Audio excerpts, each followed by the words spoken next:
Hey yo, it's King Capo, Matt Travis, and you're listening to Turnbuckle Tabloids.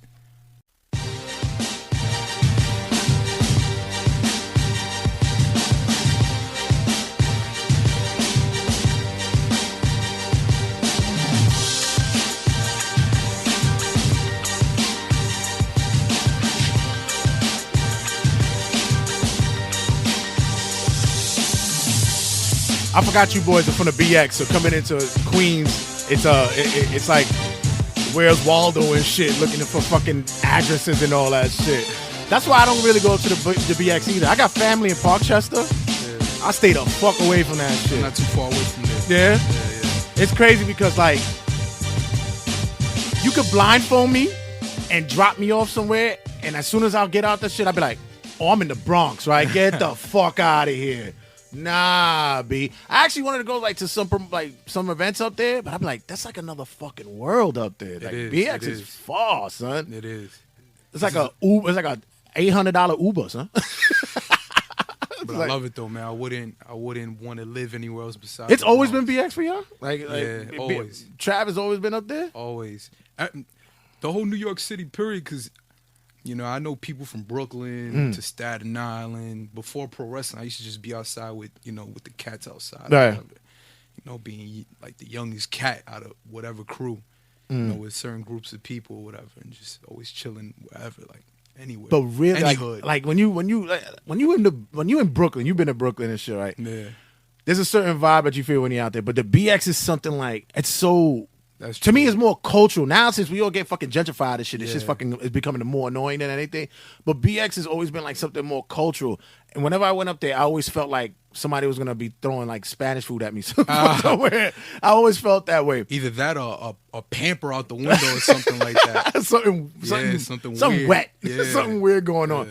But if guys don't know, I got King Capo in the building. Matt Travis, sir. Finally, we've been trying to like connect for a minute. This is a dude I respect his professionalism because I tell the man, I said, listen, we don't really have to do it in person. We could do it, over the phone. I've had phone interviews. I made it work. We can make it happen. He's like, nah, with that voice. And I know ladies who listen to the show right now, it's like, damn, that nigga sounds sexy. That's a sexy voice like this shit. No, not me, ladies. I'm talking about the man here, Mr. Matt Travis. Sir, thank you for stopping by in studio. Of course, I owe it to you, man. My son is out here wearing that big fur thing. Shit, I want to get me one of those shits. Yeah, you got to. It's only right, man. Shit, I'm going to wear that. I wear that shit in 98-degree weather if I'm a cop. I said the same thing, too. If I get another one, I'm wearing it in the summertime. Just trunks and shit. Yeah, trunks and coat. Not even a tank top, just straight raw dog. How do you decide? We just before the mics went on. How do you decide to wear wrestling trunks? Like what? Like other people go other ways. That they wear the long pants or jeans. Or you've committed. You said fuck it. I wear the trunks. Like what came to that? Because me. I make myself in 2K18. I don't wear no fucking trunks. I look like fucking like one of those hood niggas that still wear their Timbs. And as a matter of fact, I think my 2K18 character has Timbs on. I thought about doing that in real life, wearing Timbs in the ring. Nah, I think I don't know. It's less expensive. I think it's more comfortable for me. I don't know. It sounds weird because we wear underwear to wear in front of thousands of people. Right. I don't know. Trunks is comfortable. It's like wearing basketball shorts for me. Oh, okay. Because like I see some people who commit to it, and I'm like, bravo. And there's some of y'all that's like, whew. Yeah, they probably look nasty. Yeah, you do. You gotta not, have like, yeah, I'm like, no, do it. Yeah, Don't you have do to it. do like squats and stuff to really wear trunks. And some of them do it as a rip to themselves or whatever the case may be. And I'm like, for a fact. My guy, why do it? But I see that you've come into the game. You've been in the business for how long already? I say like 2 years. Even in those 2 years, the 2 to 3 years, like I've heard guys already give you, praise in your ring work. I've had, as a matter of fact, I had EC Negro on here one episode, and he even brought your name up. And he was like, "Yo, I'll get in the ring with Travis. That guy's fucking work right there.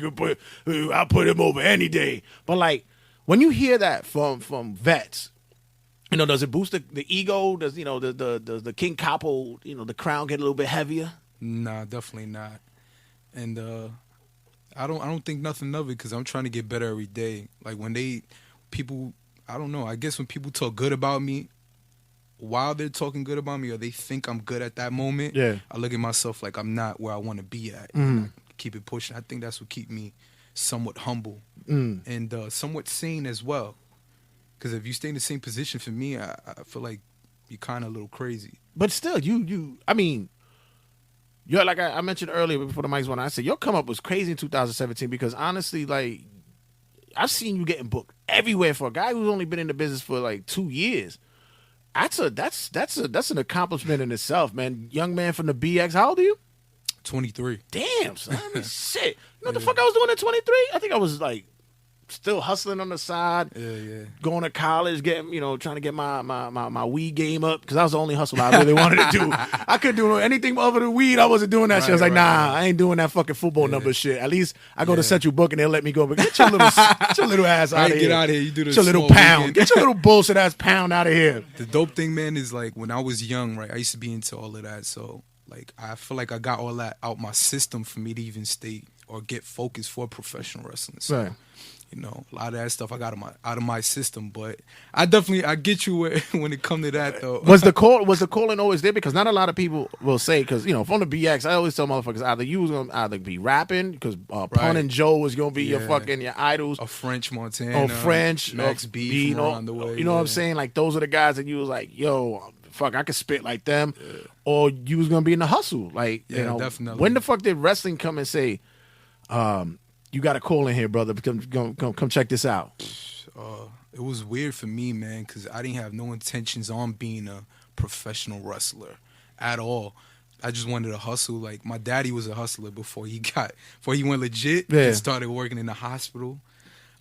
Shout out to him because that's a big deal. That's what the fuck I do. Hood, right? Yeah, that's what the fuck I do. And he's about to retire, by the way, too. But seeing him hustle. My uncle just got deported, but he was not a big time, crazy big time, but he was a big dog around my way. Mm-hmm. And I used to just idolize them and, the cats that was making money from ¿Qué eres, dominicano? Humina, Puerto Rican, Ecuadorian. Okay, because I was like, what Puerto Ricans get deported? Like, what the? No, my uncle's Ecuadorian. Oh, okay. I was like, what? He got deported for attempt and just wild stuff. Yeah. Well, I'd rather him, get deported than spend that time in the feds, which he would, he did a few. It's funny, my boy, years ago, he got arrested and they was gonna give him fed time, but they deported him. And the motherfucker lives in Barbados. Now you deport the motherfucker to paradise. Yeah, I was just showing my son, man. My uncle just made a commercial for TV. He sent me it, right? For his own restaurant he owned. That's one thing I give him. He's a hustling. But look at that shit. Hustling. It's like hustling. What punishment you gave them? You gave them sunshines and palm trees. Like, now he's riding his BMW motorcycles and stuff like that now. He went from the feds to doing good, but that's the family I come from, man. Like just a bunch of hustlers. So. And they grind, and then you see the grind in front of them. Your father grinding, you see your uncle grinding, and then still you have any siblings? Yeah, I do. Younger. Yeah, younger. Yeah. So you the big bro, oldest, and you always gotta take care of the so you gotta grind there. When the fuck did you hear wrestling? Were you like into wrestling as a kid growing up? Hell yeah, my family was into. That's the thing. Like growing up in the hood, you love certain things, and wrestling. I figured you would play like fucking maybe baseball or something like that, like basketball maybe. Yeah. Or scales. We got right? Professional scales. We gotta be running the point. We gotta throw the point. Right. I don't know. My family was always into it, so I grew up like watching it. I just remember watching it and probably not even in love with it, but I fell in love with it. But I remember watching it as a young kid. That's my oldest memory as a human being, like 5 years old, but watching pro wrestling. But nothing else came involved like you, because you're very athletic in the ring. Like I see, like you've mixed anything like martial arts, to even like gymnastics. No, I never touched martial arts. Never did any of that. Never was into gymnastics really. I tried it, but never was into any of that. It's just God-given talent. Fucking cheerleader. Man. That's what the fuck. It's a fucking cheerleader. No lie, God-given talent, man. I just feel like I'm meant to be here. Instead of being locked up like the rest of my friends are dead, like the rest of my countless friends. So. It was, I don't know. It was crazy. You ever had handcuffs on? Of course, plenty of times. It's not a cool. It's funny because I was just sharing this story with one of my coworkers, and they gave me a look like, "What the fuck you got handcuffs for?" I was like, "Listen, I ain't always worked for the city. I did dirt in the city, right?" Yeah. But it's one of those feelings that sometimes you get that wake up call. It's like, you know what? Something got to end. Like this shit got to stop. Word. So what was it that, because there wasn't a lot of wrestling schools even for a couple of years. It's like, they started popping up here and there and shit. And then in the BX you had a gym up there. Yeah. Yeah. but you come out all the way to Queens. Like, you at House of Glory. You out here at the dojo out here. That's a work. That's commitment right there. And you here persistently, like you here. Yeah, every day. I try to make sure I'm here as much as I can because, I don't know. I look at it like this. Like, we live life every day, so anything can happen. So let's say if I was to walk out my building or whatever, something bad happens. I want to at least live life to the fullest, and at least take a step in the right direction, But you still, like, when you look at where you were at, a couple of years ago, you was, like I said, 23 years old, teenager, was not too long ago. Definitely, yeah. And, the wrestling game comes in and you're on that ladder, climbing up little by little, learning the trade, taking a bump here and there. Was there a time that you sat there and said, man, fuck this, I can't be doing this shit, man? So many times, man. Even taking that back bump from the it's like not in that way. I think wrestling got me more mentally than physically, because no lie, like pain, I'm very pain tolerant, and I think mentally it had me there. Like, I was like, shit, like I don't want to do this no more, man. This is too much for me on the mental aspect of it, because you got to be more mentally prepared than physically prepared. If anything, if you're not there mentally, then this will eat you alive. Now, when you say that, because I've seen a lot of cats who went into House of Glory and other wrestling schools, and they go, yeah, they like to wear the shirt. They like to, like to walk around and say, yeah, I'm part of something. Yeah. Then like a year later, it's like, yo, what happened? And it's like, this thing happened. And, I had to do all that. Like, how is it that you stay focused on doing that shit? Because a lot of times it's just, it's like you said, mentally draining. Yeah. The body takes its toll because you already know the career's going to be crazy. Word. And you've been in some big fucking matches where you, like, not only the house was torn down, my body ached for y'all motherfuckers, for real. Like, how is it that you're able to still sit there and say, wake up with the fucking bruise on your back, fucking, that you can still say that, yo, I gotta go to dojo today? Being passionate and loving the game, man. Like, thoroughly loving it, being genuine and being hungry, man. I was tired of living in the hood, man. I don't know, for certain people, I don't know how it is for them, but me, like, every day waking up and seeing my block, I'm like, I got to get out of here. Let me go to the dojo. Let me go train. Let me go do something that's going to help me get in that mansion or something like that, Like, I guess as far as that's maybe like a motivation for me, like, or was a big thing for me. But the passion and the love for the game, man, once you get in this business, it's like a drug, know? And I want to do it the right way. I don't, I want to love it and be respected as one, like Red. Be respected as a person that genuinely loved this business. No, wait. Because I was about to mention Red too, because we'll get to that in a minute, because those are my fucking guys. As a matter of fact, I went to go pick your ass up by the dojo and shit, and I walk in, and like I said, I didn't know. I have the respect.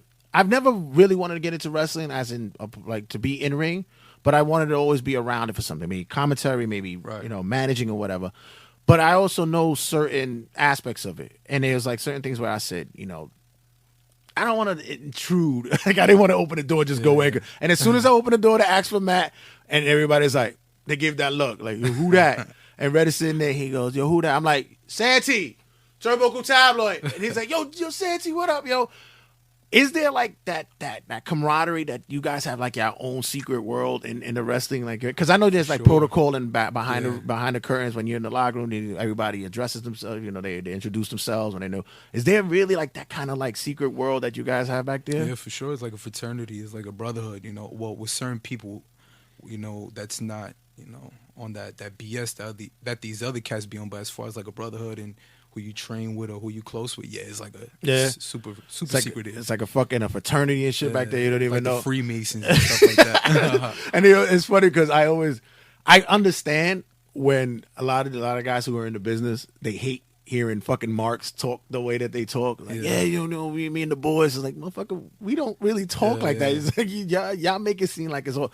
Does it like, is there a line that you put between you and the fans? Because you're although you are the most fucking angriest man I can see coming to the ring, there is some kind of persona that comes over with you that people are drawn to. Is there a way that you have to tell motherfuckers, all right, slow down, like back the fuck up? Of course, yeah. When they want to get what was the most like wild shit that a fan ever came and did to you? countless of things, man. Like when they'll try to give you a pound, like they cool with you, like they from the hood, and like try to give you a hug, and I don't know, it's weird. But I draw the line when it gets that, like, we're not close, we're not cool, you know. There's certain people who want to be cool with you just because you're who you are, or whatever, or the clout you got. You know, I'm not like that. You know, all right, so now y'all motherfuckers know y'all niggas ain't from the same hood. Y'all don't rock the same way, so don't come in that close. Right, and they be on some weirdo stuff outside of wrestling on top of that too. So anybody want to smell your underwear? Plenty. Plenty. I get inboxes like, "Hey, you sell underwear or my trunks?" Like that's the status I want though. Stuff, man. I want either females, male Sue. I'm not prejudiced. Whatever the LGBT shit you into, you want to smell Jay Santee's underwear? I'm cool. I fucks with it, whatever. Put it in the Ziploc. I'll FedEx that shit to you. Give me a rack. Yeah, so we holler. Yeah. But that's another thing too. Like you'll come across the spectrum when it comes to fans and the fan bases and all that stuff. Like how is the women? Like is the women game like crazy though? It's crazy, but you know you gotta have. Don't tell the world right now you shacked up. No way. You ain't wifed up right now. No, definitely not. Single as a Pringle, but single like a fucking dollar bill. Well, I was gonna say, yeah, you gotta have some type of discipline because you can't be messing around with all these crazy ass female, fans or groupies. First of all, that's not good for your health, and second, like I'm the type of person like I can't mess with every female. I already been and done that early on, messing with all the crazy popping girls from the Bronx and wherever in New York. But right now I'm at a point where I wanna, if I was to deal with a female or something like that, she gotta like want to build an empire. She gotta be a business. You mean to tell me you go OT, you in the ring, out there going off, and you ain't got them OT fucking Pennsylvania, fucking Virginia females throwing that cooch at you, and you rocking that shit? Like, are you serious? Dead serious, yeah. Damn, you are fucking disciplined. It's a discipline. That discipline is real, son. Discipline on top of that. My dick would have been a submission. It's a discipline, but on top of that, you treat yourself like gold and you get treated like gold. You feel me? My balls would have been tapping out. You're crazy. But that's a beautiful thing because you don't have any kids, right? Definitely not. Not yet. Yeah. Enjoy it now. Oh yeah. I mean, enjoy it now. Get the run now. I'm not to say not having kids is not a beautiful thing. It is, but enjoy the run now. That's another thing too, man. Like I've been through. I could tell you stories for days, like younger, because before I even got into professional wrestling, I was going viral on videos, and I was in the loop with a certain group in the Bronx that everybody became popping and popular and stuff like that. So I've had a wave before professional wrestling. The women been there before all of this. Women would try to trap me. They would be like, "Hey, look, yeah, I think I'm pregnant." Like crazy, yo. I'm talking about I'm like 14, 15 years old. You only gave me top. How I got you pregnant? Yeah, some crazy stuff like that, yo. Like, yo, I could tell you stories for days, man. But that's why I guess my where my discipline like grew and came into fruition, I guess. Yeah, because it's crazy because even for a young man like yourself, you see, certain aspects, especially you got guys that are ahead of you that's been training you right now, like Amazing Red, who's been all around the world, Brian Excel. You've got guys that you've been in the ring who have the experience and could tell you like. Do they get you under that tree of knowledge and share that shit and tell you like, yo, listen, you gotta pump them brakes, man. You can't do everything like like a lot of us back in the days did, like running wild and doing all that shit. There's a lot of dudes out there I know that got trapped up early on with some rats and shit. And I can't be one of them, man. First off, if I got a child with a female, I'm gonna stick with her for a fact. Like we gotta be solid, because first off, I find myself being turned off by people nowadays on some just energy wise. Right. So in order for me to even be around like anybody right now, we gotta have some type of like chemistry or anything like that. And plus, your schedule's bananas. Your shit is crazy. So they gotta get in the Kapo's world. They gotta understand what it's gonna be about. Speaking of that, like you mentioned before, growing up in the hood, you was running around with different dudes. Like the dudes. They look at you now? I'm like, look at this dude. This nigga, he a wrestler. Like out of everything, like like how's that vibe going on? I get that a lot, but like I say, even before pro wrestling, I was getting that regardless. People would look at me like I'm the hood star of the hood or whatever. But now, yeah, definitely. I was just telling my son like I got that like early and recent. Like whenever I come out, like I'll have people come to my mother like, "Hey, your son is da da da" or whatever. And she'd be like, "Yeah. He's regular. What are you bothering me for?" It's like, yo, his like videos, crazy stuff. His fucking videos on YouTube got thousands of views and all that shit. And he's like, my mom still got to go throw out the garbage. It don't mean nothing. Right. Shit. But you still you carry yourself well, and it's funny because the way that others may look at you, especially cash flow was huge, man. It still is, and that persona is still resonating right now. But you're a very humble guy. How was it that people probably misconstrued Travis as probably the arrogant prick, as in the dude from the BX that's still trying to get it? Well, they ain't misconstrue nothing. That's me. That's legit me. That's a part of me. That's the reason why the character come out so organic. But I don't know, man. But as far as like that whole cash flow stuff, man, I don't know. That's that cat. I was doing my own thing from the beginning. We had a friendship or whatever, but I don't know. What was the breakdown? I mean, I've been watching. I was watching it progressively in House of Glory, and I saw that there was a bond there, but it was also a way that I saw Travis needed to go out and break out. Like there was going to, I'm with homie, but homie not let me do me. I need to do. Was that the sense that we were getting there? Nah, not really. It wasn't just that. It was just like I just always looked at myself as a boss, right? Even when I was younger, or a businessman, and I just never wanted to work for anybody ever in my life. That's just the type of like mindset I got. So partnership, yeah, but like me being under anybody or anything like that, under the tutelage of somebody who's the same age as me. Was Broadway feeling that way? Like he was boss status, like he was trying to hold, trying to hold you on the sun underneath the armpit. Nah. Trying to put the rest of your head on daddy's chest. Yeah, never that. I know that for a fact. Never that. The thing about me and him is we were legit brothers, so it wasn't that, man. But the thing is, though, he get caught up in his own world where he feel like the world revolve around him. And, I get caught up with, obviously, because I'm living my own life. The world revolves around me, to me. So I just had to step up and boss up, man, and move on up. But I'm saying, like, I would have thought that this was going to be a collaboration that was going to rock for a minute. But then it turned like the R. Kelly and Jay-Z fucking tour, like Best of Both Worlds is fucked up, son. And he's R. Kelly. He's definitely R. Kelly. You ain't bumping into him in the hood yet? You ain't see him around? Nah, not really, man. Oh, not shit. Really. I just but be if too it's busy, on site, man. though? It's on site? It's been on site lately since we get put with each other in these matches and stuff like that. The House of Glory loves seeing us, I guess, clash or wrestle or whatever, because I guess we put it all out in that ring. But as far as like me seeing, I got nothing to say about him, man. Do you. Best of luck. Keep on doing you, and I don't care about whatever he does. Damn, son. It's a bad falling out, son. I'll tell you. I've had falling outs like that before, but it was usually of a dude taking my girl and getting her pregnant. But the crazy thing is, though, this falling out another story. It's not no wrestling. Like, it's not a wrestling like storyline. This is real life. We really legit fell out over business because he don't know how to conduct and handle business right. Like is it tough to do business in person?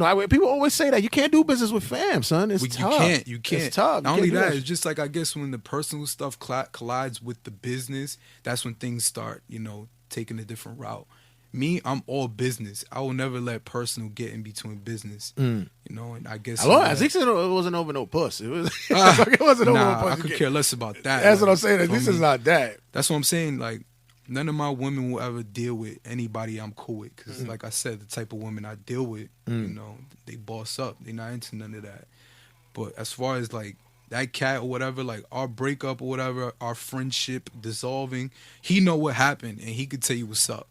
Me, I'm just keep on doing me because everybody's talking about me right now. I don't see it ending though. I see this is like one of those things that y'all gonna be bumping heads for a minute though. I really do, and I ain't gonna front. I paid the ticket to that shit. Fuck that. Yeah. I'm out there for that. It's crazy. You guys, my son, man. Like we've been bumping heads on the low for a minute, and this I knew it was gonna happen, but that's why I played my position.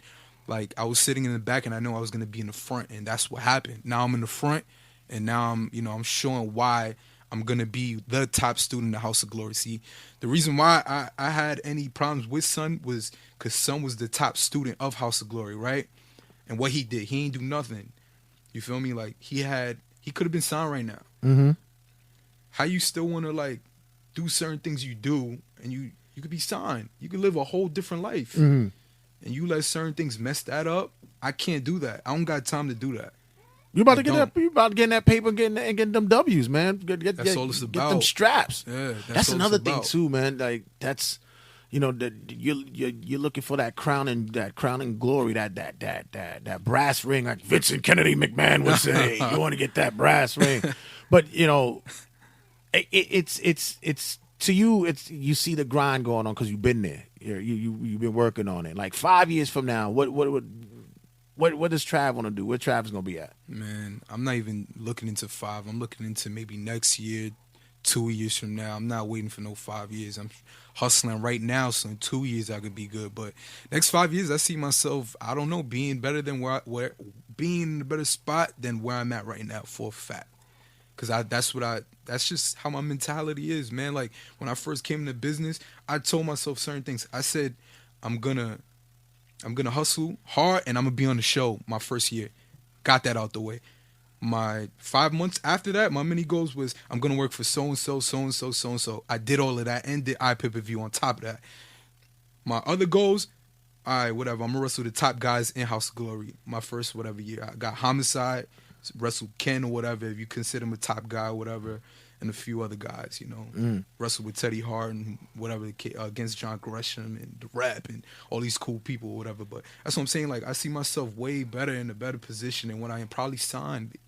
I'm waiting to get that 6ix9ine come up. Get that King Capo, New York. That's if House of Glory let me do it because they banned me from coming out to his music. Yo, I heard. As a matter of fact, yeah, it's funny because it was I had that Punk Isaac here the other day. And he's like, yo, did you know that that Trav came out to it? I was like, nah, I probably was at the bathroom. Shit, I'd have turned up to that shit for real. People singing it and everything.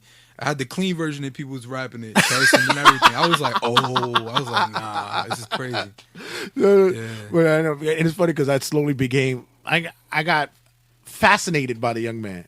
He actually lives like not too far from where I work. Yeah, at. I heard. Like, he's not too far and shit. Right. So it's like, I'm on that shit where it's like, I want to like run into him so I could be like, because he's a wrestling fan too. Yeah, so, he is. So I want to run into him and be like, yo. Y'all, you want to go to House of Glory? We go check it out. I was hoping to bring him out, man. Like I wanted to send my video to him, like, yo, you got to pull up, son, because I got people who's tied in with him from Brooklyn. Like I mess with a lot of people. Shout out to my son, Storyboy P, who's a big cat in Brooklyn, and he's tied in with those cats. So hopefully one day he'll come out, man. Yeah, as a matter of fact, Brian be getting the plug. He need to finally get him up in there, Brian. Yeah, plug. But once again. 30 minutes gone, fly, man. Yeah. That's crazy. Look at this. We're already done over here. Yeah, we could keep it going if you want for a little bit. Shit, where we at? Where we going at? Nah, I'll let you go because honestly, I do want to get you back though. For sure, we can always do that, man. But let me do some promos for you. Let me do some live review. House of Glory Wrestling presents Fair Warning Friday, May 18th. Guys, why go anywhere else on that night or any other night? House of Glory Wrestling, I'm telling you. And it's gonna be at Elks Lodge. Elks is always lit for me. I like Amazura, but for me, Elks is always the fucking premiere for wrestling for me, man. That's where you introduce yourself to the world, right? Yeah. Like, JT Dunn right in his head. Our first ever appearance. So make sure you check out House of Glory Fair Warning. First row tickets were already sold out, I believe, but the second and general admission is still available. Make sure you check them out at hogwrestling.net. Check out their Facebook pages as well as on Instagram. Matt, let them know where they can get you at on social media. You can get me on Instagram at Matthew, MATTHEW, 3_ Travis, TRAVIS. You can find me on Facebook on Matt Travis and Twitter, Matt Travis. Your